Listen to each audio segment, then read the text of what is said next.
94.9 The Fan. 30 years of the best sports talk in Middle Tennessee. It's the George Plaster Show, featuring Tennessee Sports Hall of Famers Kelly Holcomb and young gun Billy Derrick. And now, here's your host, George Plaster.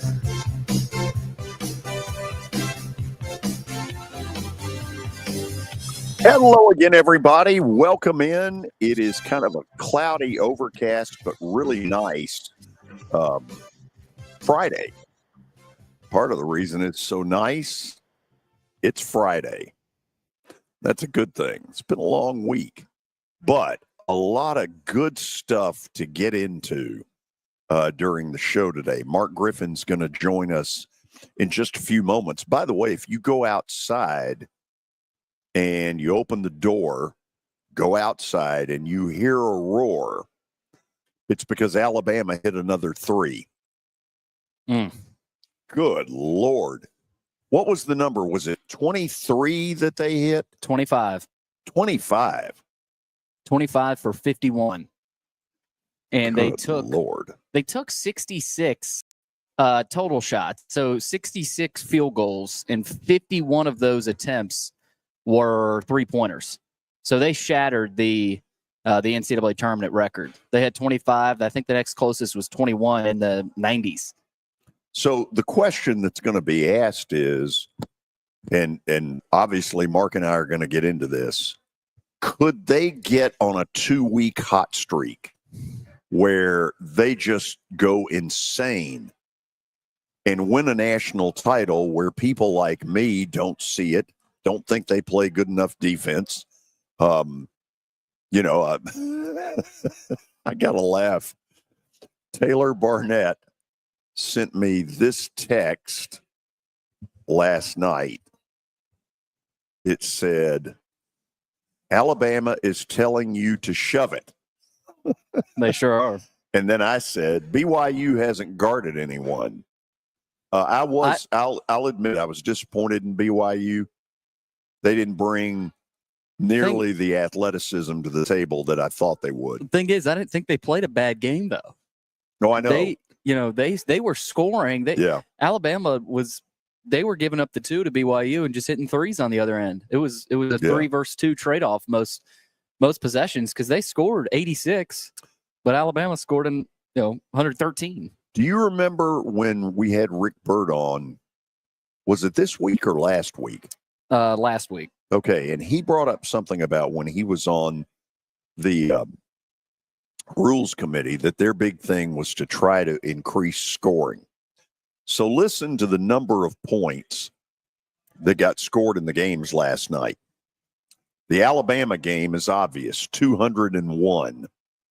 That's about 50 to 55 more points than an average college game will get. Florida, Maryland, 158. Duke, Arizona, 193. By the way, how in the world Arizona covered? I want to thank Arizona because there are obvious ramifications to that game. Yes. And Texas Tech, Arkansas had 168. So whatever things the rules committee tried to do that Rick talked about in the interview when we had him on, it appears it's working. Yeah. I mean, like you said, Duke 100, Alabama 113, Florida 87, Texas Tech 85. That Arkansas performance in the last 5 minutes was atrocious. Can I be honest? And everything you said and have said about John Calipari's decision-making and lack thereof at times was on full display last night. So, I mean, credit Tech. Here's the sin. I fell asleep. You're kidding. I did. I did not see what went on. I was not falling asleep. My opinion is he is a Hall of Fame motivator. No doubt about that. He's a Hall of Fame recruiter. And he is a very average to maybe a tad bit below average X's and O's guy. Tell me, what did you see last night in that game? Tech in overtime, which was a well-played overtime. Arkansas was still in it. DJ Wagner had hit an up and under shot with under a minute to go. And then Texas Tech's Darian Williams, I think is his name, had a layup and there's 8 seconds left. Right. Arkansas has a timeout. And Calipari always does this, and this has been his MO, let it play through, because, you have a guy like John Wall or De'Aaron Fox or whoever, at the point guard. Well, DJ Wagner is not any of those guys. And so with 8 seconds left, he gets the ball and just throws up a floater from the baseline. It doesn't even hit rim, and I don't even know if he would have gotten it off. But he doesn't have the same talent anymore. Just let him play and roll it out there, and because you have De'Aaron Fox or Wall, yeah, you can let him go and draw foul or finish and win the game. But DJ Wagner's not that guy. And after the game, Calipari said, "Yeah, looking back now, I wish I would have called a timeout." But he was still stubborn. He said, "But I don't do that." And so he made it to the Sweet 16, but he could have called a timeout there. And so that'll get him a little bit of a free pass. But John L. Davis had 30 points, and he doesn't get a chance to win it there. I'd be interested to hear from John L. Davis after that. In the final 5 minutes, this is where Tech begins their comeback, because at some point when I nodded off, Arkansas was up like 15. Yep. And I thought they had won. So how did they not close the deal? Tech went on a 16-3 run to close the game. And like I said, Arkansas was up 9 with a minute to go. There was a huge Adu missed the front end of a 1-and-1, which was big at the end. And there was a jump ball. I think Arkansas was up by 6. And there was a jump ball. Arkansas, if they hold possession and pass it out and keep it moving, they probably win that game. But there's a jump ball. Tech gets it back. And I want to say they hit back-to-back threes there to put it into overtime. And it's one of those games where Tech has the momentum. So once they get it to overtime, that's new life for them. And they roll on. That's a good basketball team. I don't think it's a team that's going to win a national title. They shoot it better pretty good than St. John's did, and that was McCaslin after the game. He was fired up, and Cal was dejected, as you could have guessed. Yeah. We got some other notes to get into here in the update. Brought to you by Lori Burnett Leland. You can find her online at mortgageladyusa.com or give her a call 615-969-4350. Just here in a couple of hours, actually, Ole Miss and Michigan State tipping off from Atlanta. The Spartans still a 3.5-point favorite. And then the big one, 6:40, Kentucky and Tennessee from Indianapolis. And then the nightcap, 8:39, Michigan and Auburn from Atlanta. And then 9:09, Purdue and Houston. So that's what you've got tonight. And going back to last night, I know Maryland and Kevin Willard lost to Florida, but he mentioned after the game he doesn't know what's going to go on. He said, "I don't know what I'm doing. I'll be honest with you. I haven't talked to my agent. I haven't talked to my wife. My biggest concerns in life right now, I don't know who my boss is going to be. The guy that brought me here, who I really like, but appreciative of him bringing me to College Park, is not here anymore. And I don't know who we're going to hire. And in today's day and age, that worries me a little bit." I mean, you can't fault him for anything he said. No, but the Maryland people are all over him. They're booing him. And that's not encouraging at all. But can you blame him with anything he's said or done? No, but look, I don't know all the circumstances. On the surface, you probably wouldn't take all this as public as he has been doing. However, it's also possible that what he really is saying is, look, I have tried repeatedly. I'm getting nowhere. So I'm putting it out there to see if you all get pissed off enough to force change. And it appears that at least at Maryland, it's backfired on him. Yeah, and what he's doing, he's putting pressure on Maryland because in today's day and age, you've got to get moving quick on the portal. They're done now, but they were still playing games the last couple weeks. And I mean, I can't blame him for what he's done or said, and I can understand why Maryland fans are not happy with him. But I mean, you got to do what you got to do as a coach in today's world. Well, first of all, the Willards, and obviously I dealt more with Ralph, who is a brilliant coach. If you're looking for warm and fuzzy, probably not. Now, he treated me great. This has all been 30 years ago, and I will always have a soft spot in my heart for Ralph Willard, who treated me really good when I was working at a bankrupt radio station. It was bankrupt WTN in the early, in mid 90s. And Ralph was really good to me. Kevin appears to be kind of a chip off the old block. And this is sort of a New York style of kind of right in your face. Yeah. That's how Ralph was. It appears that's how Kevin has turned out. I'm not surprised by this. Well, and all of a sudden, you've got some things circulating on the internet with Maryland's job. I mean, if Willard leaves, Buzz Williams is a guy that has all of a sudden been floated out there as a potential if Willard is no longer the coach. So, I mean, you're already seeing that now. So you wonder if behind closed doors something's already happened. I've been wrong in a lot of my Buzz Williams speculation over the years. I can't imagine why he goes to Maryland, but who knows? That doesn't mean he wouldn't. If you think about it, he's gone Marquette, Virginia Tech, A&M, and two of the three really, I don't think people would consider basketball schools. Now, he's a great head coach. No doubt about that. Oh, yeah. But, I mean, it's been out there that Maryland and Willard are close to something at this point, which we're getting closer there from a lot of indications. So now you're talking about, okay, where does Maryland go without an AD? You're saying Villanova and Willard. Villanova and Willard. Close. Yeah, okay. sorry, I said Maryland. Villanova and Willard. Yeah. I don't doubt it. I think that's where this is headed. Got some college football. Colorado head coach Deion Sanders has earned a 5-year, $54 million contract extension that runs through 2029, making him one of the highest paid coaches in the country. His base salary will increase to $10 million next season, making him the highest paid football coach in the Big 12 and in the top 10 for highest paid coaches in the country. So I'm assuming that Deion, from his playing days, both in football and baseball, probably doesn't need the money, but he is carved out quite the thing for himself.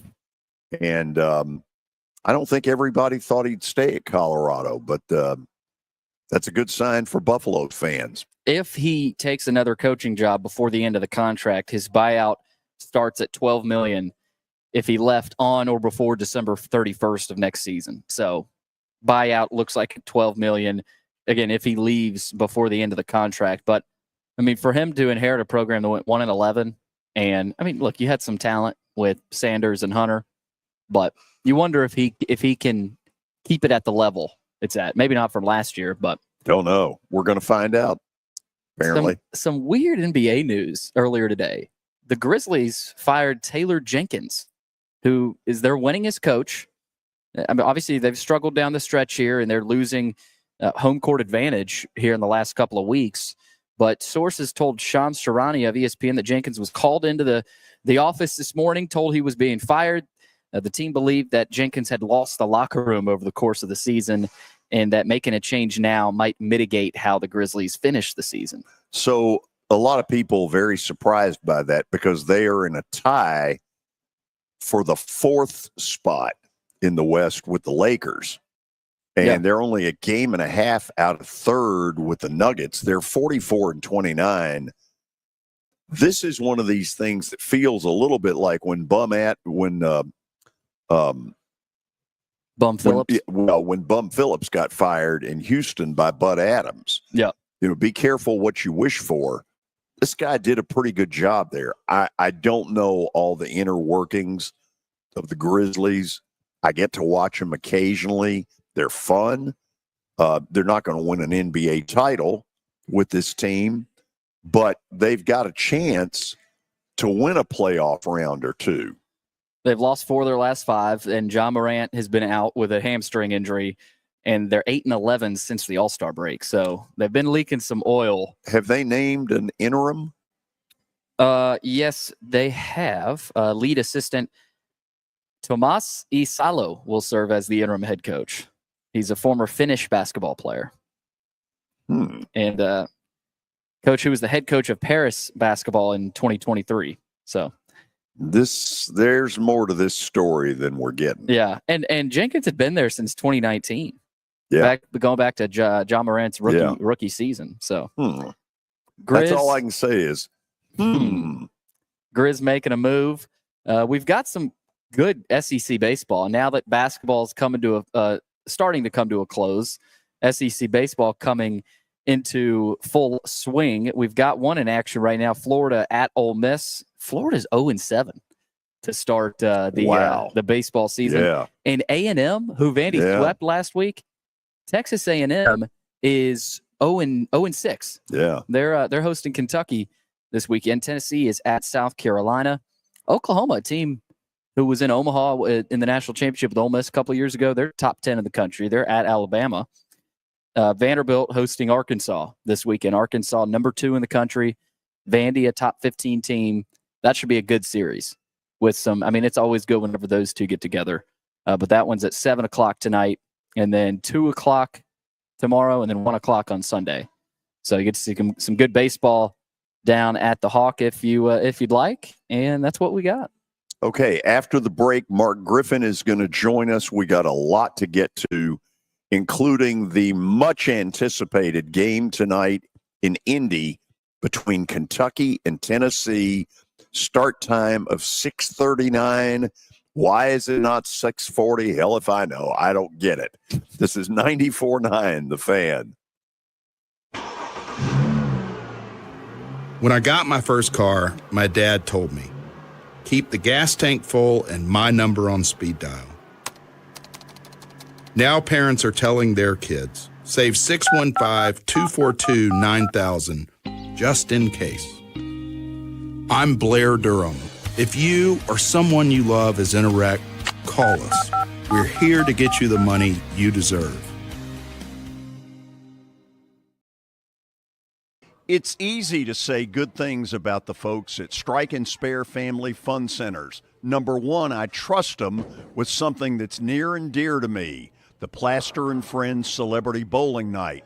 But more importantly, I see the fun people have. They enjoy the bowling, they enjoy the camaraderie, and you will too. Come by any of their locations and get ready to have some fun.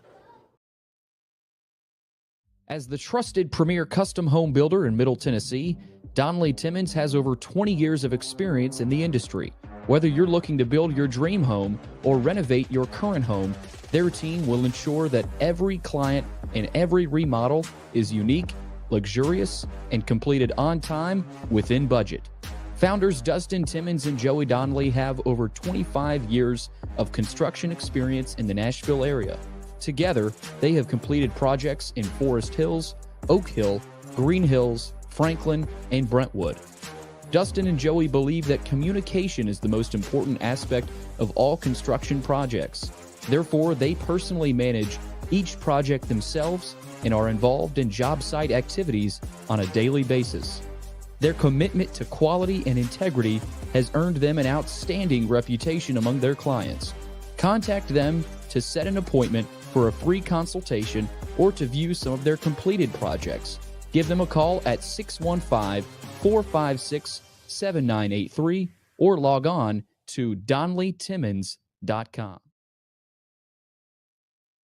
For over 35 years, Wilson Bank & Trust has been committed to providing customized banking solutions to help individuals, families, and businesses in Tennessee achieve their goals. As your full-service community bank, we are proud to offer loans with competitive rates, local decision-making, and fast, friendly service from our experienced lenders. No matter where you are on your financial journey, Wilson Bank & Trust is ready to help you take the next step. Visit your nearest Wilson Bank and Trust office or online at wilsonbank.com to get started today. Member FDIC, Equal Housing Lender. Venture Express has been helping people in this area for more than 40 years. They're headquartered in Murfreesboro with over 30 years of dedicated fleets involving production, manufacturing, and corrugated experiences. They're an asset-based company with over 700 tractors, 4,000 trailers, and 800 drivers. If you need their help, dial them up 615-793-9500 or log on to ventureexpress.com. Dedicated fleets involving production, manufacturing, and corrugated experiences. They're an asset-based company with over 700 tractors, 4,000 trailers, and 800 drivers. If you need their help, dial them up 615-793-9500 or log on to ventureexpress.com. It's Chase McCabe coming up tomorrow night. The Nashville Cats are back against the Albany Firebirds. Big Joe Dubin and I will have pregame coverage at 4:30. The kick at 5 o'clock. 93.3 FM. Totally hits. Totally Nashville. It's the George Plaster Show. Your sports live here on 94.9 The Fan.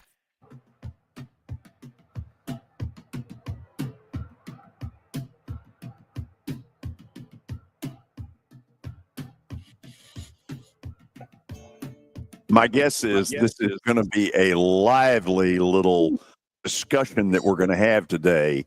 If you're watching by way of podcast, in the right box is former University of Tennessee star Mark Griffin, who probably is on pins and needles, if the truth be told. Are you? Yes. I'm a little nervous. I try not to get nervous, George, over any UT function at all. But when it comes to the Kentucky Wildcats, I do. So we're talking hatred. Hatred / total respect. And actually appreciation for Coach Pope. I actually do like him. He's probably the only coach at Kentucky that I've ever liked. But I really respect him. I think he has a lot of heart. He relates well to his players, I feel, and he's not a showman. I mean, they have that gentleman down in Arkansas now, and I think that the guys will really buy into what Pope is selling. They got a commitment today from one of the top transfers already, so things are going in the right direction for Kentucky. Just hope that their season ends tonight. Okay, we're going to get to the game in a couple of minutes. Just bear with me because I want to go one other place first. Mark, in our lifetime, and certainly around the time that you were playing college basketball, we had two great runs kind of out of nowhere. Valvano and NC State. It was a team that barely made the tournament. If you ever watched the 30 for 30, the hurdles they had to get through are simply amazing. Then a couple of years later, we had Raleigh Massimino and that Villanova Wildcat team that shot 180% in the second half to beat Georgetown, a team that a lot of us didn't think could be beaten. So here's where I'm going. Is there a scenario, as they continue to make me look like a fool, that Alabama could go on a 2-week, 3-point heater and win a national title that truly nobody has thought they could win? I don't see it, George, but once again, I'm wrong all the time. What we saw last night, I think, was an anomaly. I was speaking to a good friend of mine today. As far as when you are scouting an opponent, and this has been talked about ad nauseum, but what does Alabama like to do? Fast break into 3-point shots or get layups and then go to the free throw line. I think that defensively, it was definitely their opponent was at a deficit because they did not do a great job at all denying 3-point shots. if a team once their opponent scouts them and sees how many shots they got, they're just going to spread the floor more and force players to go inside for a mid-range jump shot. Which, lo and behold, the two teams you were just talking about, Villanova, NC State, how did they thrive? Well, back in the old days, mid-range jumpers. So I think you're going to have to force Alabama into the mid-range jumper and take your chances there. Now, give Alabama credit. Such an exciting pro game that we watched last night, but I just don't see. I don't see that taking them to a championship run. But it was mighty exciting, and I'm glad for the SEC. Okay. Let me just say up front that this conversation's already been had once today with my buddy Stan Harrison from Apple Collision Center, a sponsor of the show, a diehard Alabama fan. He calls me an hour and a half ago and was like, Plaz, what is going on here? So now they play Duke, and the conventional wisdom says, look, Duke is the more solid of the two. They've got the player of the year in Cooper Flagg, who, by the way, I've never seen look better than he did last night. Number one, how do you think Alabama tries to guard him? I think if one way is tough because someone would have done it. I think for Alabama with their great athleticism, I think you're just going to have to get bodies on him. And try your best to deny him getting the ball, which is tough, but it can occur to lessen the number of times he gets the ball in his hands. That means a lot of denial, a lot of help side, because if you deny on defense, they got to throw over the head. So if they throw over the defensive opponent's head, then someone's got to be there to accept the ball on the defensive side. So that also leaves gaps for the offensive team. But I think to try to contain Duke, I think you put extra pressure on him and try to force the ball anywhere but in his hands. Because when he gets in his hands, I mean, unbelievable weapon. You're right. What a display last night. And the kids should be graduating high school this year. That's what's amazing. It's insane is what it is. Okay. Then there's this thought process that says, okay, Sears hit like 48 threes last night. The performance he put on was unbelievable. Whoever came up with he's Jalen Brunson on the college level, it's really pretty close to true. Yeah. Mark, could Duke survive and advance if he goes off again? Yes. It's one thing to deny your primary score, which in Sears' case is going to be very tough for Duke, I think, to take the ball out of his hands. He's going to get his shots.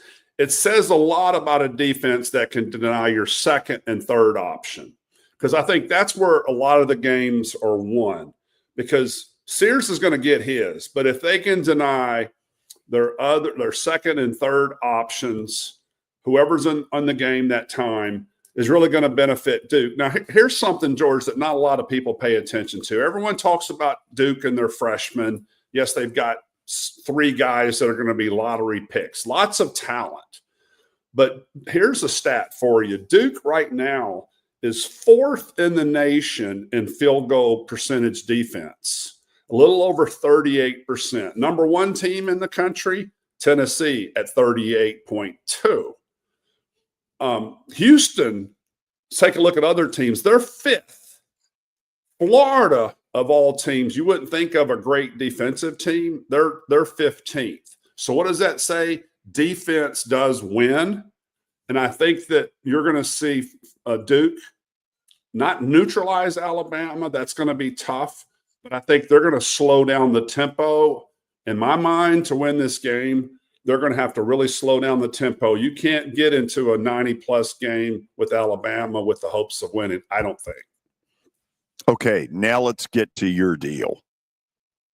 It seems to me going in that all the pressure is on Tennessee. On paper, it feels like they're the better team, even though in the two previous matchups, they haven't been able to make it work. And if it happens a third time, that guy in the picture, Rick Barnes, you and I both know, is going to catch a lot of crap, whether it's deserved or undeserved. I think the pressure is on Tennessee. What do you think? Oh, 100%. Definitely on Tennessee. I mean, with not to make excuses for any program, but, with Kentucky, I mean, how many players do they have back from last season?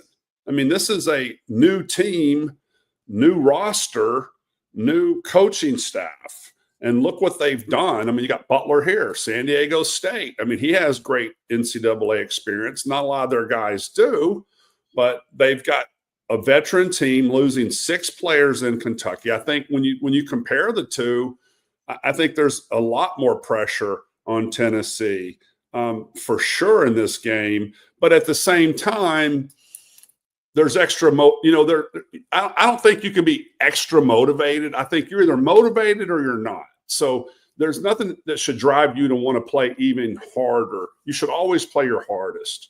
But I think for Tennessee, one of the advantages that they have going into this game is that they've been playing very well here of late. When you're on the court with Tennessee and you look at Zakai Ziegler as your point guard, and you've got that leadership right there with the ball, I feel more comfortable as a teammate with him leading the show than even what Kentucky has with Butler. No disrespect to Butler at all, but it would give me more extra confidence knowing that he's leading this team.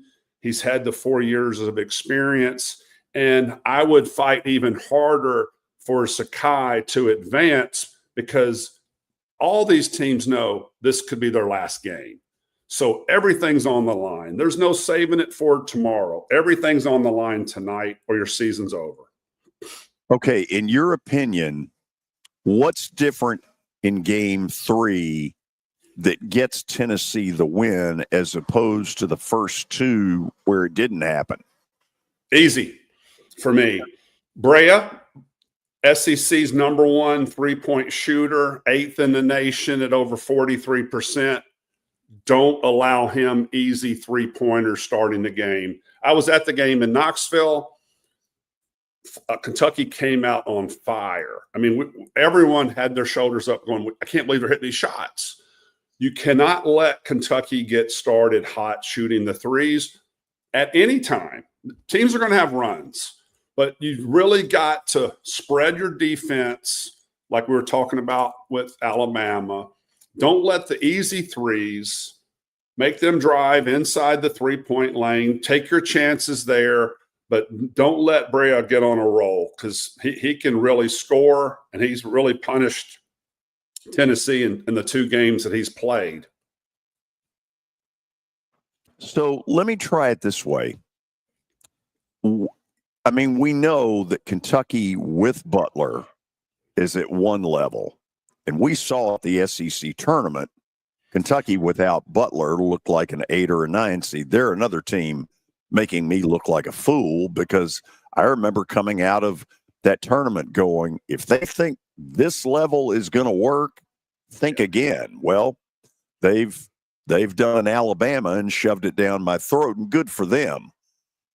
They've got some new contributors to this thing. And I guess I would kind of throw it out there of this new group: Chandler, the kid from Utah, the Perry, Noah. Any of those concern you? Well, one of the biggest concerns for me is Amari Williams. I do really feel that Tennessee is going to spread the floor and go over screens. And what I mean by that, you either go under a screen or you go over a screen. If you go under, you're giving the guy a chance to get a shot. Easier opportunity. You go over, then you force the offensive player to drive. I would much rather Kentucky drive than shoot open threes the way they play. The concern is, how does Tennessee fare against Williams? He is a very great athlete and probably the most underrated person who sets screens. That's one thing that I would love everyone to watch tonight is how well that he and also Carr set screens so that when they have their movement at the 3-point line, when they pass, they go over the top and they'll have their screen from their big guy to go like a back door. Great opportunity for back pick passes to drive to the bucket. If someone picks them up, they kick to the corner, 3-point shot. So we've got to contain the screens, Tennessee has to do a really good job of communication if they're going to switch. But Williams is a big concern. I don't think they utilize him as much as they could, but if he plays well, I'm really concerned on the inside. Another thing is I'd like to see how consistent that big Igor plays. He's had 2 really good games against Kentucky. First game had 19 points, the second game 16. I've been mentioning on your show for weeks. I think Tennessee goes as far as he is consistent. I don't expect him to score 16 or 19 points tonight, but he's got to have a good game. He's got to be able to contain and play within his limits, but he's got to be able to produce something to help Tennessee. So, Mark, it seems to me you got 2 different things going on here. At Tennessee, Rick Barnes should be telling his team, I don't care what happened in the first 2 games. Yeah. We're better than they are. Boom. Mm-hmm. On Pope's side, there should be some, listen, guys, you're the one team that they're not totally sure about. You know, that they can be a cocky bunch, but we've shown them the door twice. If we get off to a good start, it will create a doubt in them that they're not used to. What does happen if Kentucky gets off to a really good start? I think Tennessee's in trouble. I really do. If the last 2 games, which is ironic, Kentucky shot 50% from the field, 50% from the 3-point line in both games, 12 of 24 3-pointers in each game. If Kentucky nears that, it's going to be a long night for Tennessee. Now, and you're exactly right. Both coaches are going to have their say in how they're going to prep for this game. And I don't believe in the factor of, hey, Tennessee's lost 2, so they deserve or the higher percent to win. I'd rather be on the side where we're 2-0. I mean, it's always better to win. So that does give Kentucky, to me, an extra edge because they've found a weak spot within Tennessee. One of the things that I failed to mention earlier, Kentucky has done the best job of any SEC team of containing Chaz Lanier. He has shot 3 of 17 in combined 2 games for a little over 17% 3-point percentage against Kentucky. So they've done an excellent job defending him like no one. And as I'm sure you and many of your listeners know, if Chaz gets his average at 18 points a game, Tennessee's 21-0. I think that's a big factor. Not that Chaz has to go off for 25, but he's got to play relatively well and then get some help. And hopefully, no one really gets in bad foul trouble. But if Kentucky gets off to a great start, I won't be feeling good the whole night. I really won't. Yeah. Okay, last thing. If we're honest, there's not a person out there that has watched this show who believed that Ole Miss was going to pummel Iowa State. I never saw that coming. Are they good enough to get to the Elite Eight? Ooh, I would like to say yes, but I'm going to say no. I want them to win, and if they do, it's got to be one of the best coaching jobs in the country this year by Beard. Now, one thing that he's got going for him, he took Texas Tech to the Final Four. So I really feel that these players are going to be a sponge, and they're really going to lean in on Coach Beard because of his success. When you look at Ole Miss on paper, and love Malik Dia from Ensworth. Great transfer, as you know, from Belmont, and then he started off at Vanderbilt. He's their big. They have no inside presence, but they win games, and they've stepped up their defense over last year. Love the transfer from Virginia Tech. They're just a tough, competitive unit that just bug you. And they just know how to win. I mean, let's look back to the Tennessee game, which, reflecting on the past, I thought Tennessee would for sure beat Ole Miss. I didn't think there was a chance. When you look at their lineup, it's not that intimidating to me. But they've got that factor. I don't know what it is exactly, George, but we'll call it the competitive factor. It's the Beard factor. They compete, and you've got Beard, but Beard can do only so much. He can't play the game for you now. He can. I think coach's influence helps, but these guys are really playing for each other. And I love the Brakefield kid, the transfer from Duke that I believe he comes off the bench now, and he destroyed UT. Now, if Brakefield has a game like he did against UT, I'll give Ole Miss a chance against anyone. I just don't see it happening, but I will be pulling for Ole Miss, but I just think that the road ends here. Okay, we'll stop there. Billy, we'll get to you next. Billy, your witness after the break. Former University of Tennessee star Mark Griffin with us on the show. Great stuff that he puts out there on 94.9 The Fan.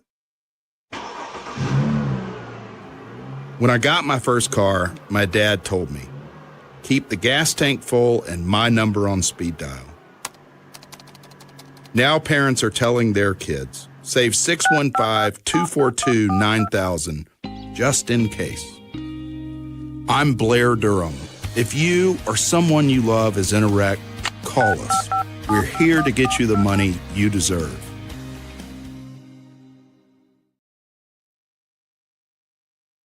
The Nashville Cats are back for another fun season of football. The first home game is Saturday night, March 29th at 5 p.m. against the Albany Firebirds. Catch the live play-by-play action on 93.3 Totally Hits. For tickets, go to thenashvillecats.com. That's thenashvillecats.com. This is my buddy Stan Harrison from Apple Collision Centers. Recently, you've been talking to me about companies that have a fleet of trucks and they're always in need of repairs. That's right, George. We understand that nobody likes to deal with the auto body repair process. We try to simplify that at our 3 convenient locations. We work with all major insurance companies. We help to ease the stress of the auto body repair process. We're located in Old Hickory, Hendersonville, and Gallatin. If you need our services, please stop by and see us. And how convenient that we have that in the background.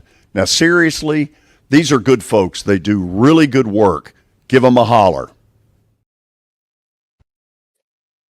Where can you see a saber-toothed tiger rappel from the rafters? How about a catfish fly? The biggest stars in Music City. Not to mention hockey's hottest ticket. The Predators win! Only in Smashville. See your Nashville Predators all season long at Bridgestone Arena. Single game tickets are on sale now at NashvillePredators.com. Let's go, Preds! If you are paying too much for your health insurance, you know what? You need to contact the folks at Pancoast Benefits. Pancoast works with businesses and individuals to tackle the high cost of health insurance. Whether you're a business owner, large or small, self-employed, between jobs, or over the age of 65 and in need of a Medicare plan, Pancoast can help. They make understanding your benefits less difficult and more personal. So check them out today, pancoastbenefits.com, or call them at 615-292-3400.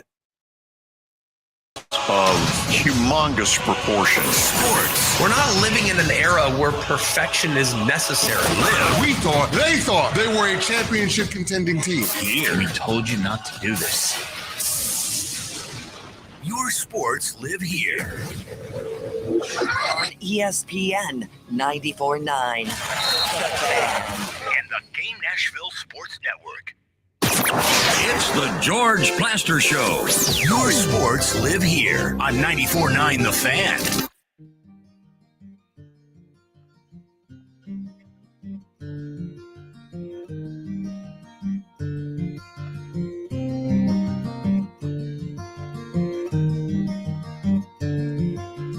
Song that I sing from time to time. Lucky for y'all, not today. Billy Derrick, say hello to Mark Griffin. Talk some NCAA tournament hoops. Mark, how's it going? Great. How are you doing? Good. I want to ask you about the Tennessee defense. And, you mentioned the fact that they made adjustments after the first game, and Tennessee doesn't switch a whole lot. And because they can, right? But, we mentioned Igor Milicic, who, if he gets switched on Amari Williams at times, and he may even guard him straight up at times too. Do you think what do you think they switch anything defensively is what I'm getting at? Do you think there's a couple guys they could switch, or are they pretty much straight up let's go and let's play basketball? Well, I think it's a great point. It's a great mystery. I don't know how they will play Kentucky on the switch, if they do or don't. Or a lot of coaches will switch positions 1 to 4 and then not switch on the 5-man. So I think it's going to be, it depends, or it may be situational, see what's working. You'll see coaches that may come out and say, hey, we're going to switch everything, see how we match up, or we're not going to switch anything. We're going to talk. We're going to help people through on the screens. I think that's where a lot of the in-game adjustments occur versus we're not going to switch. We're always going to switch. I think coaches have to be open enough to see how the game's progressing and who's hurting, because these offensive coaches are smart enough now that they'll set these high screens at the top of the key to get certain matchups so that they can drive by opponents if someone's not as good defensively. I mean, if you've got Igor guarding OA, that's going to be a big matchup concern for Tennessee, because OA from Kentucky, to me, is the best driving player in the SEC. I would much rather let him shoot a mid-range jumper or God forbid, a three-point shot than I would allow him to drive to the basket, because that's where he hurts you. He's their best driver. So, and of course, Tennessee is aware of this, but maybe not a lot of listeners are, that they just can't allow that to happen. And if I'm away and I've got Igor guarding me, man, I would feel really good as an offensive player that I'm going to drive him, because Igor brings a lot to the table as far as, like, he does a good job, with rebounding and can knock down shots. Not the best defensive player as far as foot movement or lateral movement on the defensive end when he's guarding someone smaller than him. I asked this yesterday to Coach B and Lee Fowler. The depth perception of Lucas Oil Stadium is a real thing. And look, I know people probably talk about that too much at times, but first time they met, it was at Rupp Arena and then Thompson Bowling Arena. But you go to an NFL stadium like this was my question. Does that benefit Tennessee? And maybe it doesn't, and Kentucky shoots lights out and they shoot the three well, but does playing in a different setting like this benefit Tennessee? And there might be other things that benefit Tennessee in this matchup, Mark, but specifically the shooting. Could that benefit the Vols tonight? Well, you know what? I never even thought about this point. So with that said, I'm going to say I don't see it as an advantage either side, unless I'm sold on it from you or others. I just feel that, both teams are going to this environment. It's a huge stage. Who handles it the best as far as nerves and confidence and making adjustments when things don't go well? If I go into an arena like this and play, and I'm concerned with depth perception, then I'm already in my head. So unfortunately, both teams have shoot-arounds. They're able to work on that. Both teams know that their opponent has had the same amount of time shooting at this facility. So I don't feel that there's a competitive advantage either way. I want to go into tonight's Auburn-Michigan game. And I don't think a lot of people are talking about Michigan and what they could do to Auburn. Auburn has struggled with teams that are really good in the post and can score in the post. They run a pick and roll with Danny Wolf at the point as basically a 7-footer, and you got Vlad Golden rolling off of that. And look, Auburn matches up better at the guard spot than them, and they could probably shoot Michigan out of the game tonight if they want. But Danny Wolf was on that Yale team that beat Auburn in the NCAA tournament last year, and Trey Donaldson was an Auburn Tiger last year. They're both on Michigan. Mark, I think Michigan's got a shot tonight. What do you think? Well, you know what? You stole my thunder, and good for you. And for those who were esteemed researchers or followers of the game like yourself, these are some obvious points that I think that does go in favor for Michigan. A 9-point spread to me seems high. I'm not a gambler, but if I'm a Michigan fan, I'm feeling pretty good with the matchup tonight. You're exactly right, because for example, Golden's 7'1". He was a part of that FAU team a few years ago that was in that 2020. I mean, that was in the Final Four. Yep. To go along with Jonell Davis from Arkansas, that goes along with Elijah Martin from Florida. I mean, look at those three players and what they've done. It's amazing what Dusty May put together at FAU. Amazing. So back to Golden, huge mismatch, or can be a mismatch, because you're right. You've got Wolf, another 7-footer, as far as on the offensive side. Now, where this can hurt Michigan, if Michigan's not knocking down shots, they're going to have a tough time transitioning.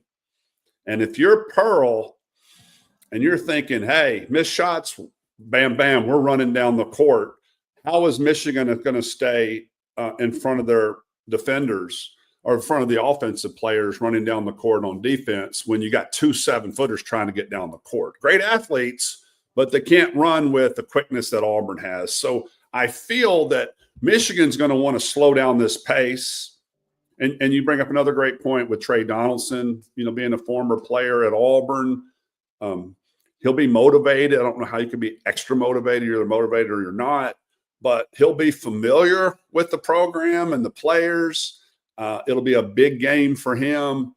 I feel if this game's in the 70s, I would give Michigan a shot. If it's in the 80s, I think Auburn buries them. I want to go back to Ole Miss real quick.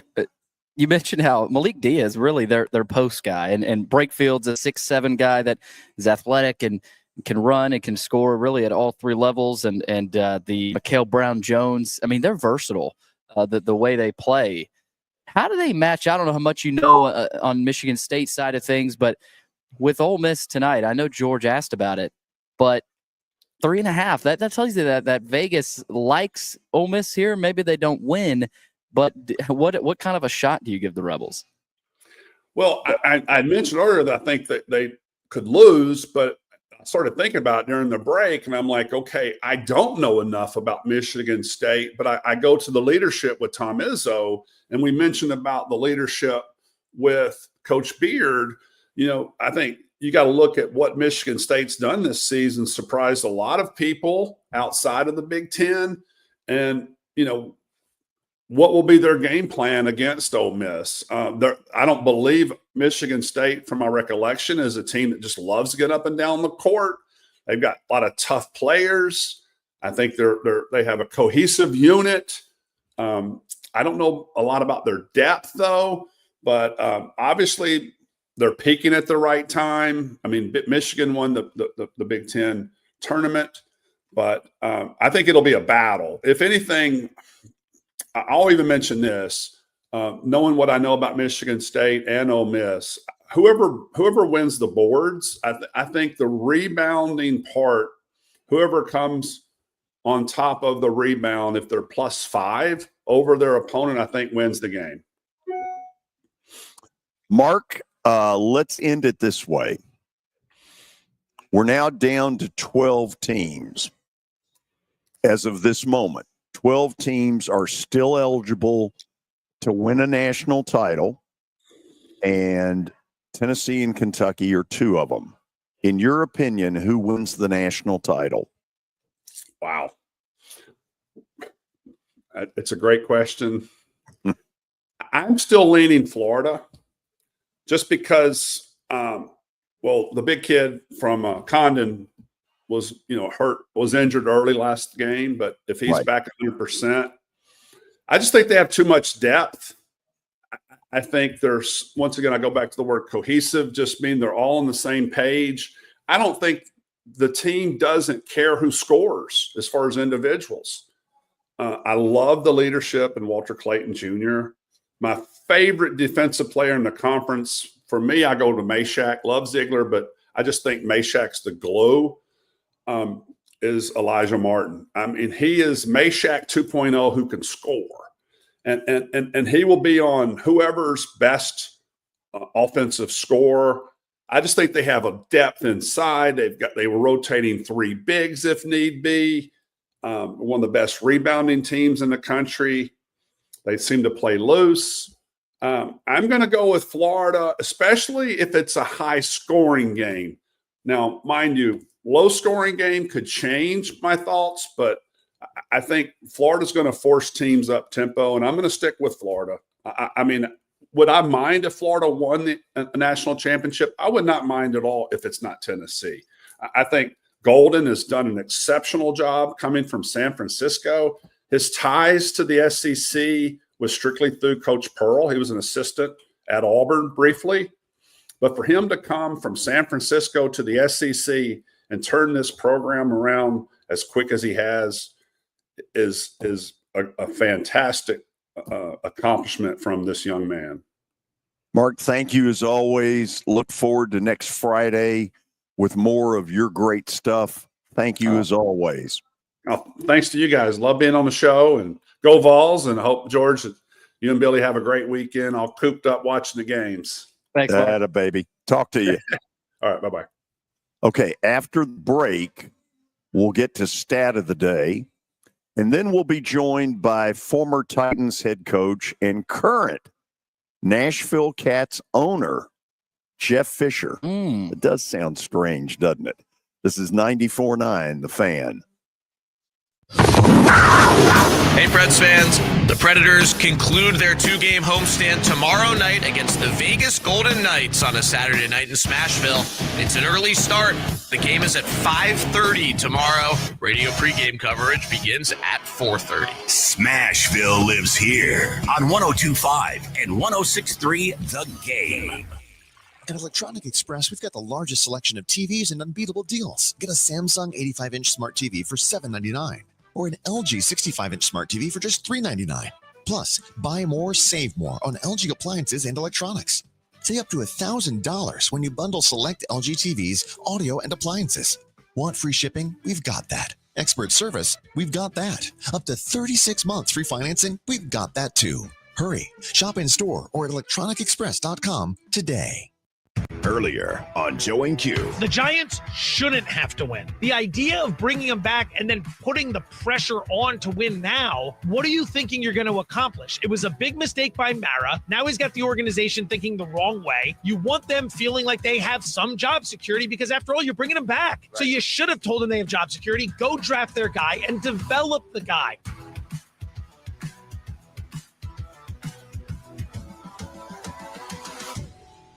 This is Joe and Q. He's a lunatic, and a lot of people rail on him for it, but genius to his level always comes with a level of crazy. Van Gogh cut his ear off. That's insane. If there's one college basketball coach that was going to cut his ear off, 10 out of 10 are going, oh, it's Danny Hurley. He'd probably cut both ears off to show Van Gogh what a sissy he is. Part of the DNA makeup of the greatness of people like this, there's a level of crazy that doesn't relate to the rest of us. Joe and Q, weekdays from noon to 3 Eastern on ESPN Radio and on the ESPN app.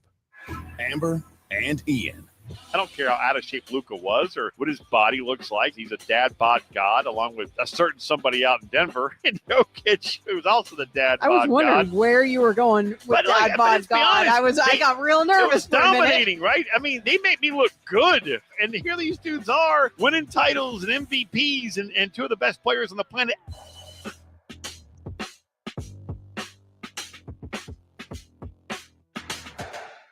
Amber and Ian.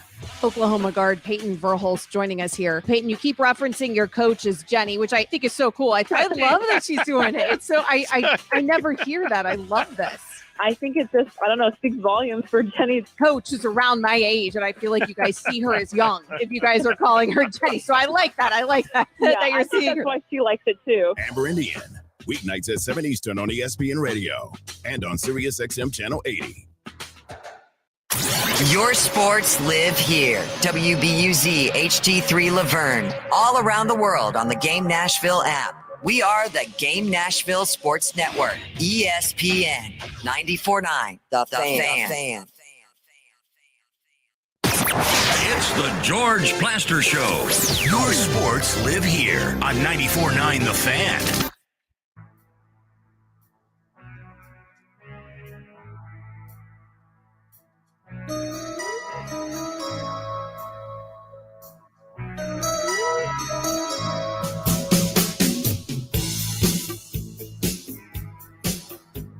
Talking Nashville Cats with Jeff Fisher coming up. But first, stat of the day brought to you by Apple Collision Centers. You can find them at Old Hickory, Hendersonville, and Gallatin. Give them a call, 615-754-9800, or log on to their website. That's applecollisioncenters.com.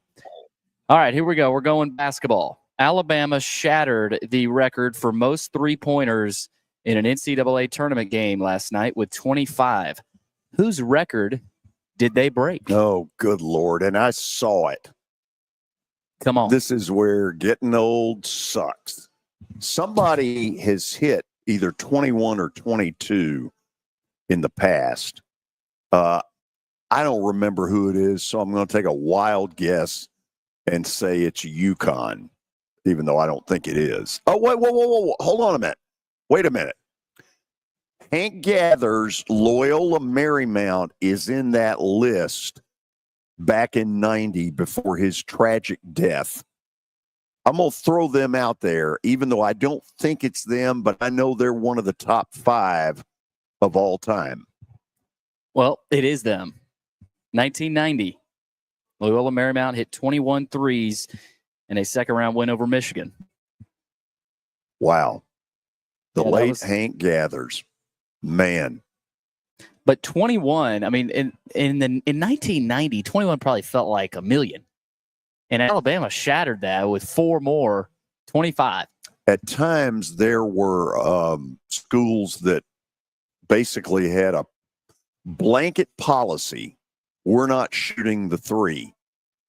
I remember because I was still his color analyst, C.M. Newton went absolutely the other way. He had a bunch of guys led by Barry Booker from Franklin and from BGA who could shoot it.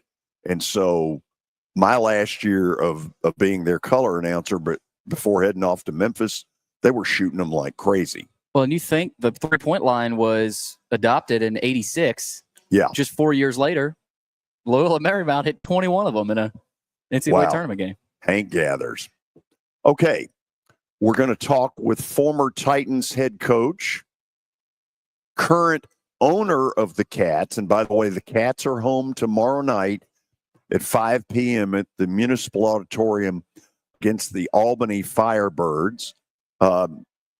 Commissioner, owner, former Titans coach, and friend. We say hello to Coach Jeff Fisher. Jeff, how are you?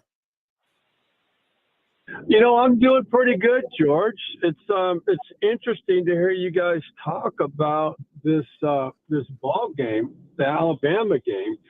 I just had a conversation with somebody associated, a friend of mine, that for some reason thought it'd be a good idea to take the over in the game. And I've been told he's buying tonight at the next round of games. So he did pretty well, but I'm doing really good. Thanks for the opportunity.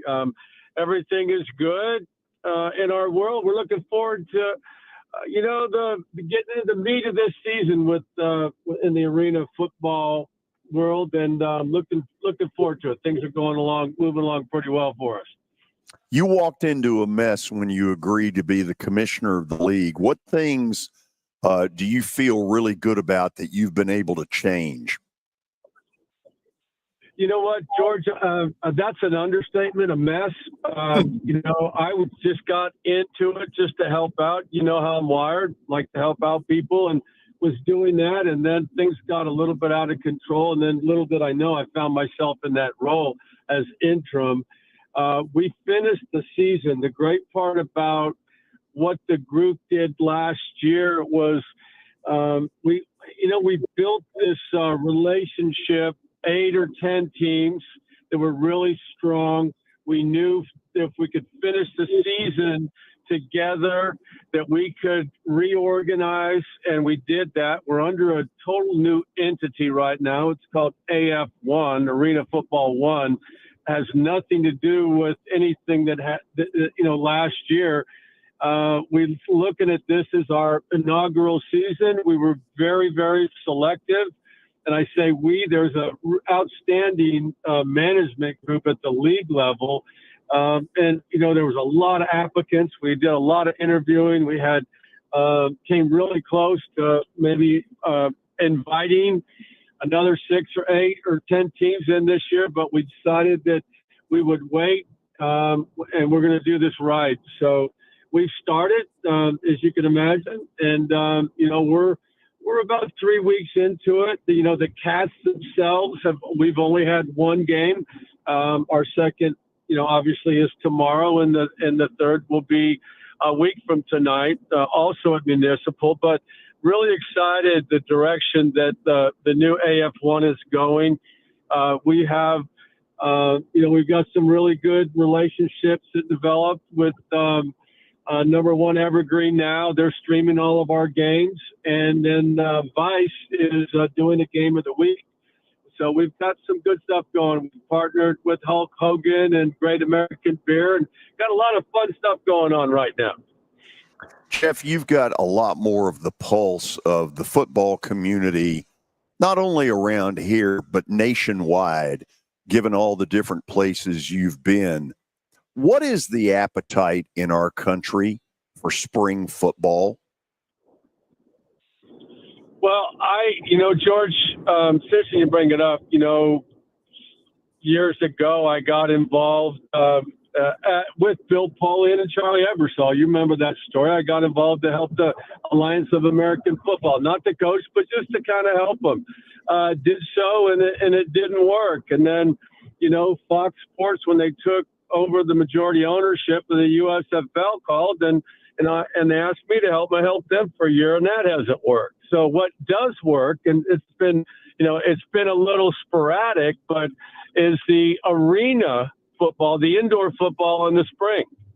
There's leagues that have been going on for 20, 30 years. They come and go, but we'd like to think we're going to be the premier league in the spring, and it's completely different. And you've been to it, you've seen it, you followed the Cats here, as they, enjoyed all their success in the late 90s through the 2000s. And, we're hoping to bring, that back, that element back. And with the streaming, availabilities now and the gaming things and the interest that this showed internationally, I just think it's a great time to put this product up and let's see what happens with it. I mean, we're excited about it. I'm wired a little different. I just want to help people, and anything and everything that has to do with the game of football, whether it's flag football or our 8-on-8 indoor or whatever it is. And so that's what we're doing, and I'm kind of excited about it. Jeff, help me with this. When I was growing up, it didn't feel like that the quarterback thing was either you've got one or you're screwed. You had game managers who won national titles. Trent Dilfer won a Super Bowl with Baltimore. And then I don't really know where the line of demarcation was, where if you don't have a quarterback that's elite, you're kind of screwed. Is it that way in the Arena League? Well, it's a different type, and obviously I didn't pay much attention to it, when I was, doing my thing here. But, obviously we all know about Kurt Warner's story, but it's a different type of quarterback I've come to realize over the last year. One would think that, oh my gosh, the ideal prototype guy for the league is a guy that can run around, Lamar Jackson type. Well, that's not necessarily the case because the field is so small. It's condensed. And so it's more of a field type of thing, a quick release, an accuracy thing, and a decision-making thing. And so, it does make a difference. Last year, the Cats signed a quarterback late. The Cats have been struggling, signed a quarterback late, and almost gets them to the finals. And I watched the team last week in Washington struggle for the first week or so.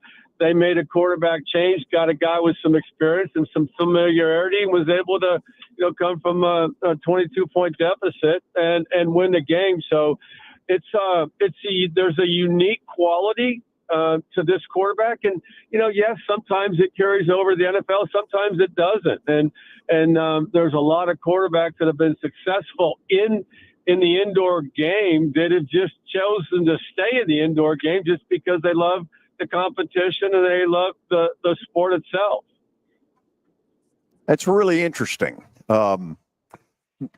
Okay, let me kind of take this one step farther. When do you believe we got to a point on the college level and the pro level where it kind of feels like if you've got a good one, man, you are in great shape, and if you don't, you're screwed? Well, I think that's been the case. You could look at, back through history and look at all the clubs that struggled, that were sub 500 or had a starter to begin the season and then lost him. And, the success of a franchise is built on the quarterback position. And, now, as long as you got one that can manage a game, and if you got a defense, or, you got, whatever it is, something that's extraordinary, special, then you got a chance to maybe get there. You mentioned Trent Dilfer, and so I think at every level it's quarterback driven. Now the quarterbacks are different. Obviously the NFL game has changed because of the mobility at the position, and that has created new challenges for, defensive coaches and so on, just because you got an additional player. When I was wrapping up, when I went to St. Louis, we made a big trade with the Washington franchise. They were known as the Redskins back then, and Mike Shanahan, because Mike he gave up everything to get RG3. Because he figured that defenses just had not figured out that the fact that the offense has an extra player and they couldn't account for him. And to a certain extent he was right, but obviously that's the case now. It's still very, very difficult for teams to defend against that quarterback to extend plays, especially referring to the one in Baltimore and then Buffalo and and all these guys, but. It's become a different game, but still, keeping them healthy and, surrounding them with good people is especially important. Jeff, you've always been deep into rules from your days on the rules committee. Is AF1 helping the NFL at all as far as experimental rules? Or are the games so different that it just doesn't apply? No, I would say AF1 is helping overall officiating because the game is so fast and it requires specific training. You got to train your eyes. You got to be disciplined. I would say that probably 60% of the white hats or the referees in the NFL have had some type of experience in the indoor world. And, we've got a really good group of officials. I say we, AF1 does, right now. And a lot of them are officiated in different conferences, and they love this game because it's so fast. The rules are completely different. there's, I don't see anything from a standpoint of the league sending down maybe a rule or a concept down to the indoor world to experiment things like that. I mean, let's face it. I mean, you got a 50-yard long field, and there's no punting. And so you got a lot of different rules, especially different. I mean, it's taken me a while to try to figure it all out. Now, keep this in mind. I mean, we had last year, there was an early game where a team was up by 22 points with 40 seconds left and lost.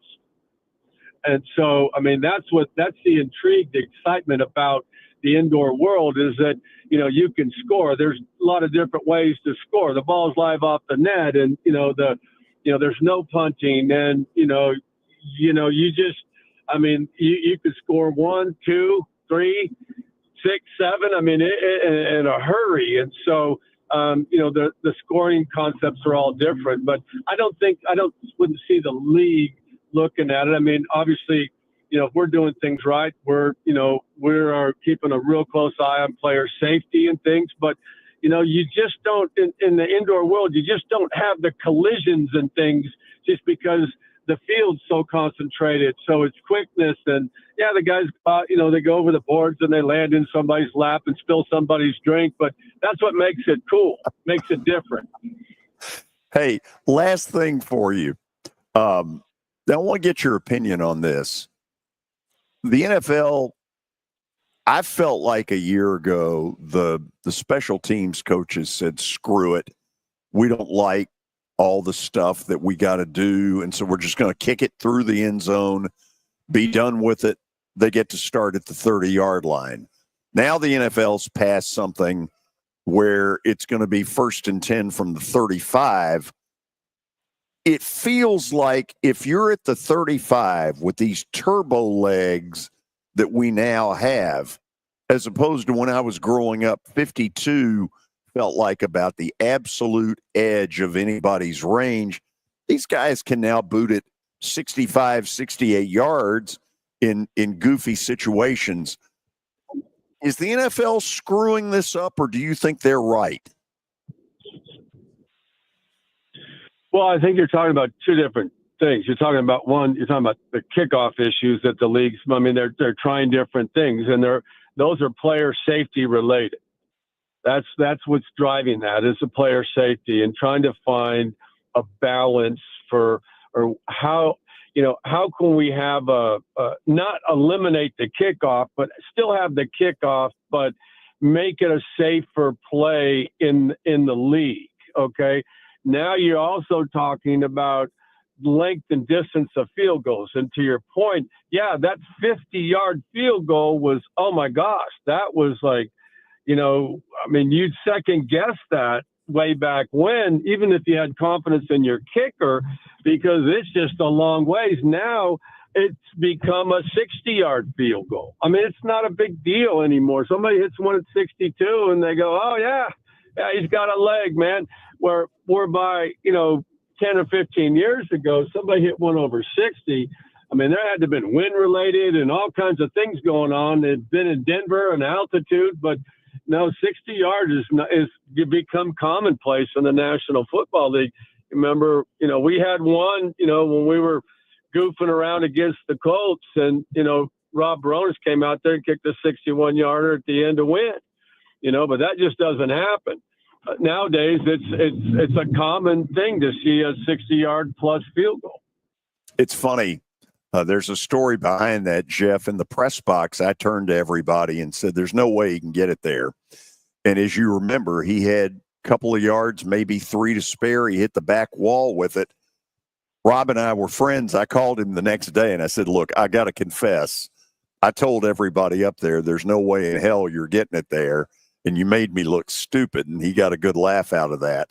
But boy, times have changed. Well, I appreciate it. There's a little more to that story.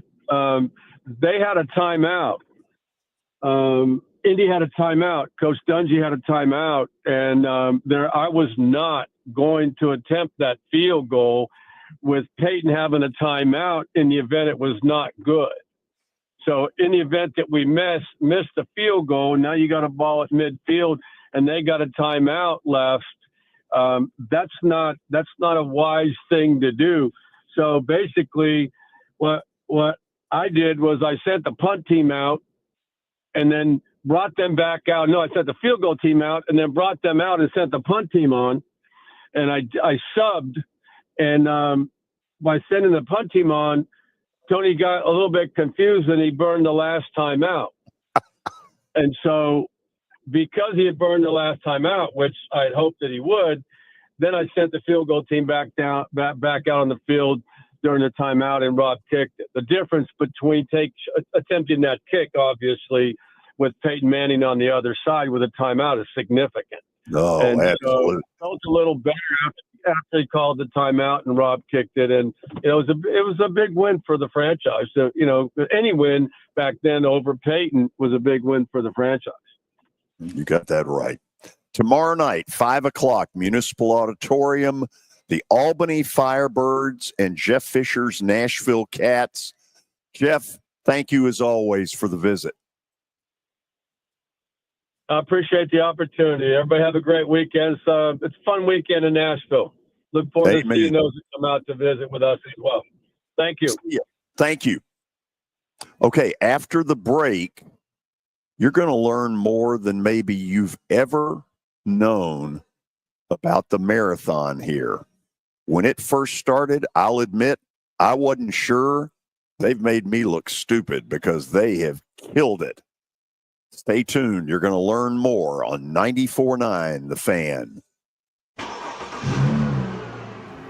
When I got my first car, my dad told me, keep the gas tank full and my number on speed dial. Now parents are telling their kids, save 615-242-9000 just in case. I'm Blair Durham. If you or someone you love is in a wreck, call us. We're here to get you the money you deserve.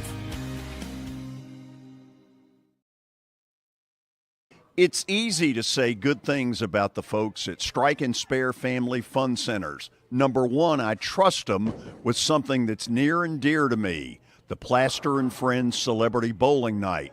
But more importantly, I see the fun people have. They enjoy the bowling, they enjoy the camaraderie, and you will too.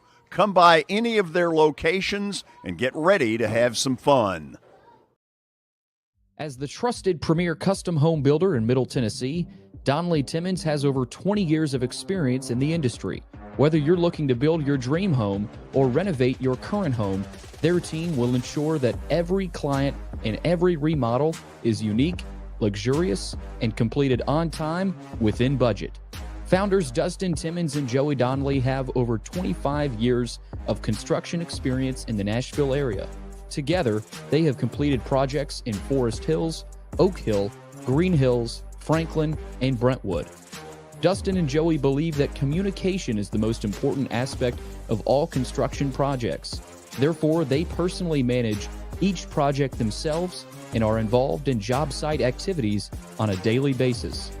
Their commitment to quality and integrity has earned them an outstanding reputation among their clients. Contact them to set an appointment for a free consultation or to view some of their completed projects.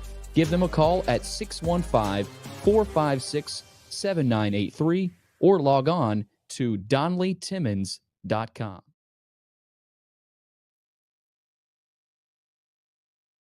For over 35 years, Wilson Bank & Trust has been committed to providing customized banking solutions to help individuals, families, and businesses in Tennessee achieve their goals. As your full-service community bank, we are proud to offer loans with competitive rates, local decision-making, and fast, friendly service from our experienced lenders. No matter where you are on your financial journey, Wilson Bank & Trust is ready to help you take the next step. Visit your nearest Wilson Bank & Trust office or online at wilsonbank.com to get started today. Member FDIC, Equal Housing Lender. Venture Express has been helping people in this area for more than 40 years. They're headquartered in Murfreesboro with over 30 years of dedicated fleets involving production, manufacturing, and corrugated experiences. They're an asset-based company with over 700 tractors, 4,000 trailers, and 800 drivers. If you need their help, dial them up 615-793-9500 or log on to ventureexpress.com. For help, dial them up 615-793-9500 or log on to ventureexpress.com. Hey, Preds fans, this is Max Hers inviting you to tune in to the Predators' first ever animated broadcast when the Preds play the Columbus Blue Jackets on Tuesday, April 1st on News Channel 5. Chris Mason and I will take you through an animated Preds game during Music City Hockey in Smashville. Tuesday night, April 1st at 6 o'clock on News Channel 5. Smashville lives here on 102.5 and 106.3 The Game. It's the George Plaster Show.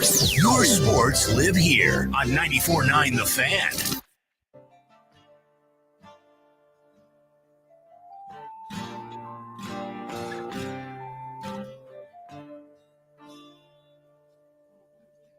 Okay, a quick piece of breaking news from Billy Derrick. Vanderbilt's Jason Edwards is entering the transfer portal. Averaged 17 points a game this season. Apparently, he'll also go through the NBA draft process as well. So, Okay. I'm not stunned by that after what I'd been hearing that this could be likely. So, Okay. it's out there. Now, think back about a quarter of a century as we, Nashville, Tennessee, were starting to develop into the sports city that we've become. The marathon in year one was directed by this man. And for number 25, he is back. We say hello to a good friend, a guy that's been on this show before. Adam Zox joins us. Adam, welcome back.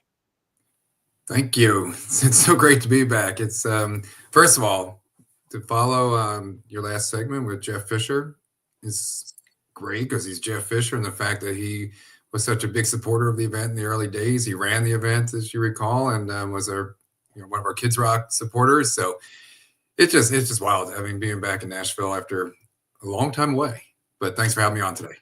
Hey, now I'm guessing in year one, there had to be some, is this going to work? When did you get to a point where you said to yourself, this is going to work? It took a couple of years, as you know, that the first year of the event, it was a successful event from an operations standpoint, but certainly didn't hit the numbers on the registration and participation side that we had hoped for. The Rock and Roll Marathon in San Diego, right off the bat, was super successful. Nashville was the second event in our series of what we called musical marathons at the time.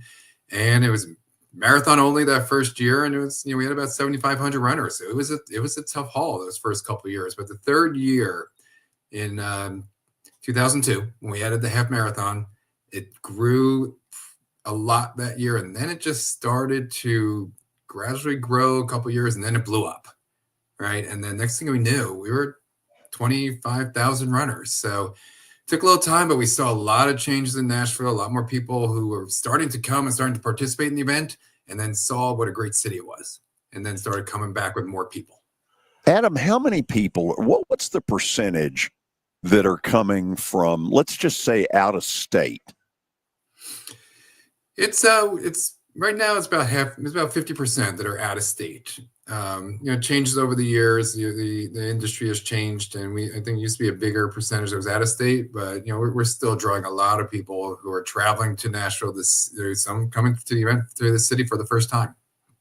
And so, even though there will be people out there who say, "Look, I can't run. I'm not going to run a marathon," what they need to know is this is a revenue producer for our city. It brings a lot of dollars into Nashville. Yes, it certainly does. I mean, it's millions of dollars every year in revenue into the city from our traveling people who are coming in and spending nights in the hotels and spending dollars in the restaurants. And, especially now, again, for me, as you know, I was the race director for the first 12 years. And then I wasn't in the city at all for like the next 10 years until 2 years ago when I came back. And then now this year. And I was actually trading emails with an old friend who used to work on the event. And he asked me, what's it like being back in Nashville? And I said, it's basically unrecognizable from what it used to be, in a good way. But yeah, the event just draws so much attention and so many people into the city every year. There are all kinds of stories. There's stories of runners who've been in it from year one. There's stories like my good friend, the late Rick Regan, who volunteered every year. Adam, for you, what is the favorite story of all of these years? One of my favorites is the first year. So in April of 2000, the Music Row Roundabout was just being built, just being constructed and being created. And it was, and our course is supposed to go through, right through there like it does now. It goes around the roundabout. But that time the roads basically were under construction, didn't exist. So the city paved the road through the roundabout under construction for the one day and then tore it up the next day to continue the construction. That was an all-time great. That's when we knew that Nashville was behind this. And I had never heard that. Yeah, I was just telling that story to someone the other day. Yeah, one of the things, and it seems like all of the franchises here have been smart enough in some way to figure this out, and that is to incorporate all this music and music talent in this city, and y'all have done it as good as anybody. Yeah, I mean, again, we're Rock and Roll Nashville, originally Country Music Marathon, and music was part of the event from day one. That is the formula that we use. So the entertainment on the course in Nashville is some of the best entertainment we have ever had in between all of the rock and roll events around the country, because there's so much talent in the city. So we get great talent out on the course, playing on our stages. And then, the concerts we've had for the post-race every year have been tremendous. And, the music is part of what we're doing. We want to make this event and the run as fun as possible. So we love that so many people from the community come out of their homes and encourage the runners. And then the entertainment that we're putting on 25 locations around the course is a major part of what we're doing. Absolutely amazing. And no other city can boast something like that. Adam, for people who maybe are hearing this for the first time, because I know there are two things. You want runners, but you also need volunteers.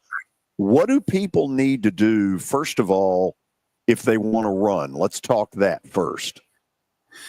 Yeah, if you want to run, we still have plenty of room. Registration is open for the next few weeks for online. You just go to the event website, which is runrockandroll.com/Nashville, and you can register for any of the races. Because remember, it's not just a marathon, it's not just a half marathon. There's also a 10K and a 5K. All four of those events are on Saturday, April 26th, and then on Sunday, the next day at Nissan Stadium, we also have a 1 mile run and our kids race. So it's a 2-day extravaganza of running for all distances. And as you said, volunteers make this event successful.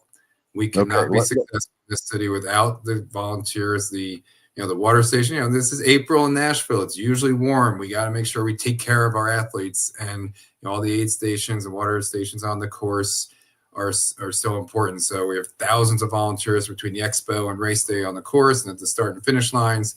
And again, you go to our website and still register to volunteer with us, and we need it and we appreciate it. Yeah. What's the number of volunteers that it takes to run this? Because it's a massive number. Rick used to tell me you wouldn't believe it. So yeah, Rick that's a name I haven't heard in a long time. If you bring that up, we have over about 2,000 volunteers over the weekend, because again, like I said, it's the 2 days of the expo where you have hundreds of volunteers, and then on the 2 days of racing. So it's it's so valuable. And it's, again, if you're not a runner or you are a runner and like to be out there, you're not going to run on this weekend, to support and participate in the event is still, it's a big deal. And and it's one thing, you'll never get a runner who doesn't appreciate what you're doing out there as a volunteer. Oh, you got that right. By the way, hadn't heard the name Rick Region in a while. If you ever run into Kim Detweiler Burton, or me, that's where the conversation always starts, because we dealt with him for years and we missed him. But I think he'd be thrilled to know that all these years later, we're still talking about him. I know. 20, when you really think about that, George, it's 25 years is a long time for events to be happening every year. Obviously, except for one when everything stopped. But 25 years of running this event, and again for me, which obviously this event has always had a very special place in my heart, because we put so much time into creating it and developing it. And Nashville really did become a second home. I still, New Jersey's still home. That's where I live still. I was in Nashville just yesterday, and to get back there and be around and see some people I haven't seen in a long time, and hear names that I haven't seen in a while, and the support and to be back here talking to you. It's just it's so exciting. It's deja vu all over again. You have done our city proud. Thank you for taking the time to come on. Can't wait to see what Nashville looks like that weekend. I think I've got a pretty good idea. It's going to be a big one. Yeah. I mean, again, like the 25-year celebration, we're looking at our typical numbers of 25,000 runners over the weekend. It's a very different city, as you know, because you're there all the time. And of course, at the stadium with the construction going on, there's some interesting dynamics in now executing the event. But the support has always been there. Nashville has always been behind us. And we're looking forward to another 25 years after this. Adam, thanks for taking the time to come on with us. Look forward to seeing you here soon. Great. Thanks so much. Adam Zox, he directed race number 1. He'll be back for number 25. Pretty cool story right there. After the break, we'll talk with Mr. Baseball in Nashville, Tennessee. Larry Schmittou will join us, and we will review what went on last night and what's going to happen this evening. Let the fisticuffs fly. This is 94.9 The Fan. When I got my first car, my dad told me, keep the gas tank full and my number on speed dial. Now parents are telling their kids, save 615-242-9000 just in case. I'm Blair Durham. If you or someone you love is in a wreck, call us. We're here to get you the money you deserve. The Nashville Cats are back for another fun season of football. The first home game is Saturday night, March 29th at 5 p.m. against the Albany Firebirds. Catch the live play-by-play action on 93.3 Totally Hits. For tickets, go to thenashvillecats.com. That's thenashvillecats.com. This is my buddy Stan Harrison from Apple Collision Centers. Recently, you've been talking to me about companies that have a fleet of trucks and they're always in need of repairs. That's right, George. We understand that nobody likes to deal with the auto body repair process. We try to simplify that at our 3 convenient locations. We work with all major insurance companies. We help to ease the stress of the auto body repair process. We're located in Old Hickory, Hendersonville, and Gallatin. If you need our services, please stop by and see us. And how convenient that we have that in the background. Now, seriously, these are good folks. They do really good work. Give them a holler. Where can you see a saber-toothed tiger rappel from the rafters? How about a catfish fly? The biggest stars in Music City. Not to mention hockey's hottest ticket. The Predators win! Only in Smashville. See your Nashville Predators all season long at Bridgestone Arena. Single game tickets are on sale now at NashvillePredators.com. Let's go, Preds!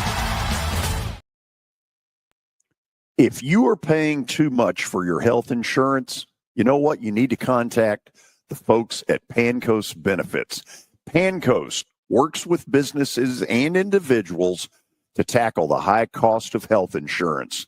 Whether you're a business owner, large or small, self-employed, between jobs, or over the age of 65 and in need of a Medicare plan, Pancoast can help.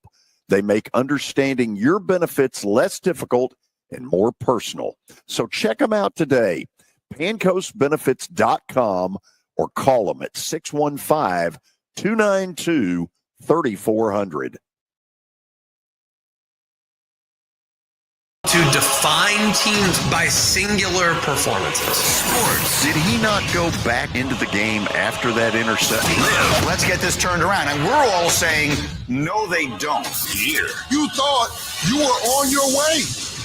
Your sports live here. On ESPN 94.9. And the Game Nashville Sports Network. It's the George Plaster Show. Your sports live here on 94.9 The Fan.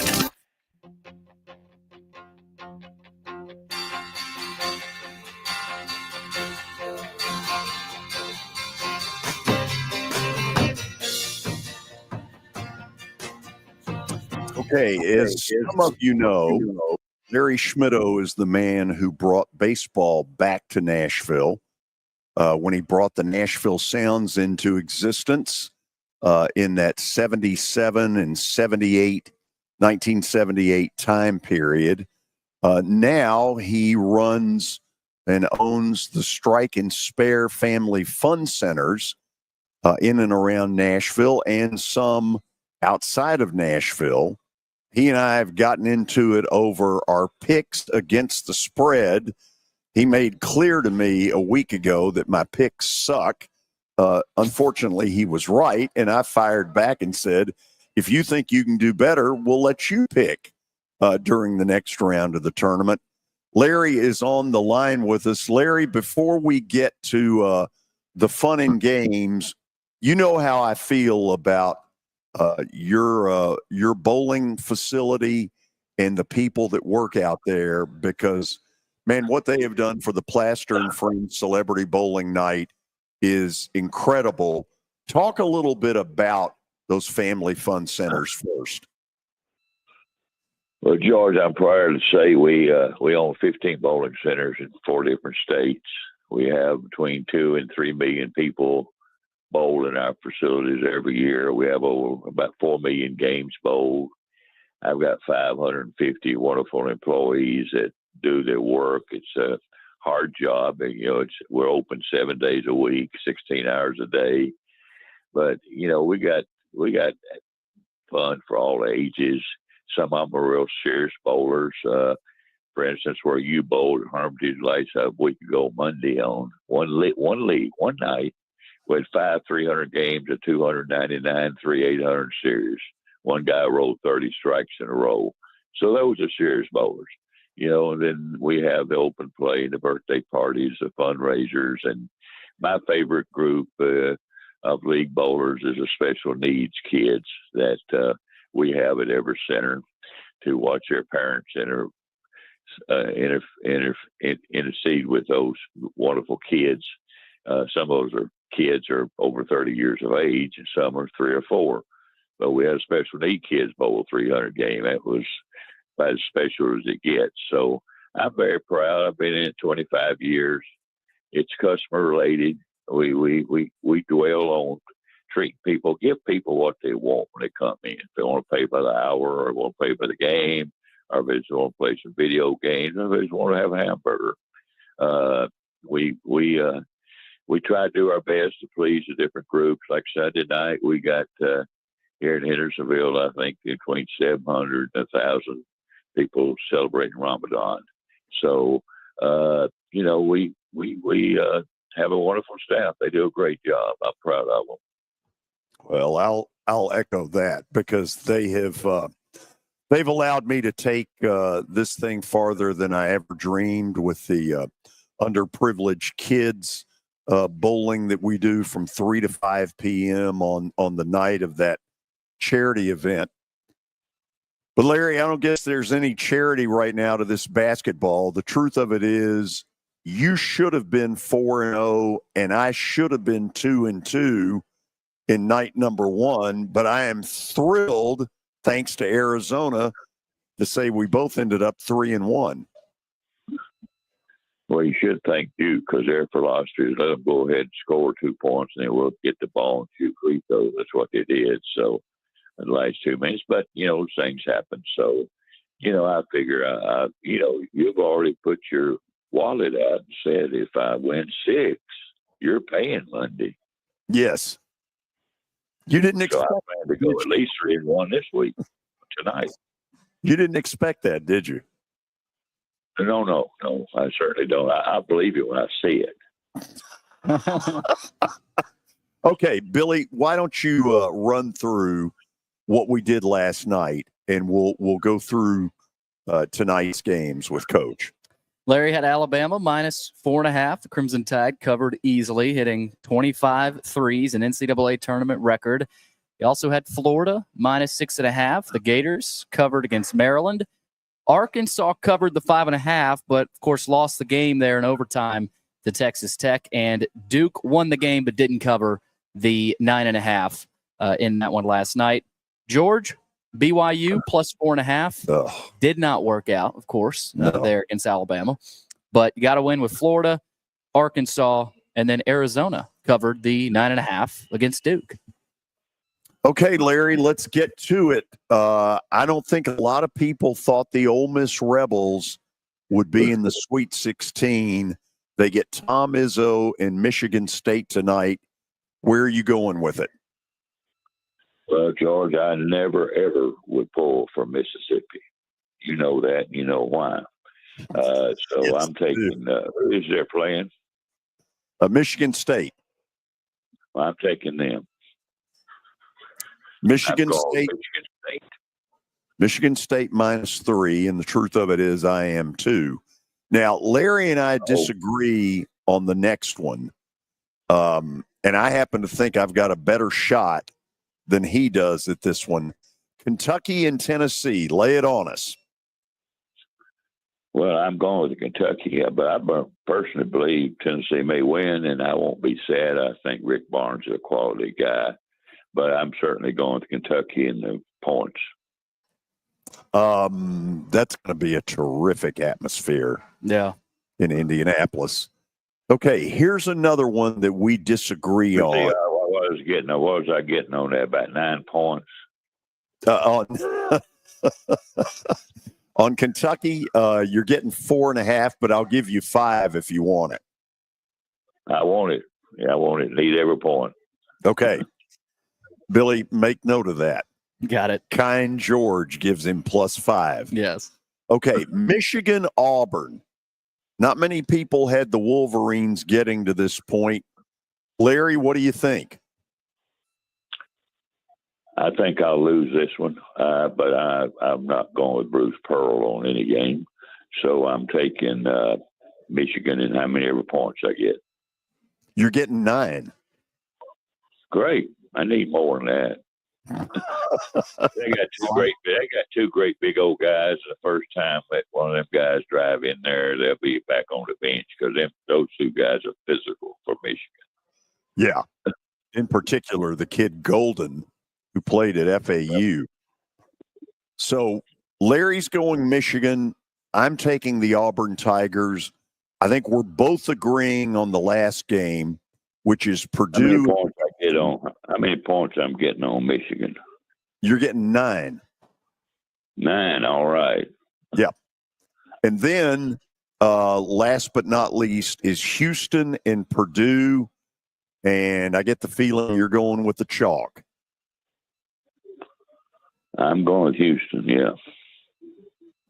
Houston is minus 8 against Purdue, and I'm taking Houston minus 8. And we've got the graphic up there. Larry, would it be an embarrassment to you if you lost to me? No. No, I've lost to inferior competition before. Billy, you hear what I have to put up with every Monday? I like it. This is good stuff. So this whole thing. Now, also, George, if I go 6-3, that means you won't be going 6-3. At breakfast, I'm inviting my 5 kids and 14 grandkids. It's going to be a big group. It's going to be a big group. So the goal is to put me into bankruptcy. Yeah. Well, if these bets didn't already put you in bankruptcy, but that you've been making. But hopefully you ain't been really making any bets on those. So. By the way, for those who don't know it, last night, Kelly Holcomb, in typical Kelly Holcomb fashion, texted me in the middle of the Alabama game with this one phrase: Larry 1, Plaz 0. And I texted him back and just said, just hold on. We're not finished yet. Coach, you're a good sport to do this. I look forward to meeting all of your family on Monday, but I'm not sure it's going to happen for you. We'll see. I'm enjoying doing it. So, like I said, I got some sentimental choices in this. I don't even feel good about some of them, but who knows in these tournament games. You got that right. Hey, have a good weekend. Same to you. Thanks, Bye. Coach. That's the great Larry Schmittou. He's hilarious. Mr. Baseball in Nashville. So the deal is that he hosts on Mondays a group of a bunch of old farts like me. Larry Woody's part of it. Pete Weber's part of it. Terry Crisp is part of it, among others, among names that you might know. And let's just say that I probably am the butt of a lot of the stuff. I can only imagine. And so last week, knowing full well that Larry was going to jump all over me because I had a bad week, all of you know it, and I basically came with a plan that said, you don't know how hard this is. Why don't you make the picks this week? And so that's what led to this. We'll go to our final break, and we'll be back on 94.9 The Fan. Tonight, your Nashville Sounds open the 2025 season against Jacksonville at First Horizon Park. Pre-game at 6:20. Your sports live here on 94.9 The Fan and the Game Nashville app. It's Family Leisure's Factory Direct Sale. Which factory? From where? Family Leisure has truckloads of new model merchandise from all their factories arriving daily. Really? Like what? Well, spas for one. All the new model spas are here and on sale from Artesian, Catalina, and American Select Spas, as low as $29.99. Okay. Family Leisure is getting all their new patio furniture styles. Hanneman, Tropitone, and Woodard are on sale. And there are still a lot of floor models left to sell at ridiculous prices. The guaranteed largest selection and lowest prices in the Mid-South. Now, that's interesting. Family Leisure has factory direct pricing on pools. 24-foot pools starting as low as $29.99 installed. And solid wood slate pool tables are only $19.99 as well. That means the grill, smokers, and grill islands are on sale too. Of course. Family Leisure even has the huge Diamond Point Play system for only $24.99 installed. Even the massage chairs, theater seating are on sale. That's right. That's Family Leisure's factory direct sale going on now. Both locations, Antioch and Franklin. The Nashville Cats are back for another fun season of football. The first home game is Saturday night, March 29th at 5 p.m. against the Albany Firebirds. Catch the live play-by-play action on 93.3 Totally Hits. For tickets, go to thenashvillecats.com. That's thenashvillecats.com. It's the George Plaster Show. Your sports live here on 94.9 The Fan.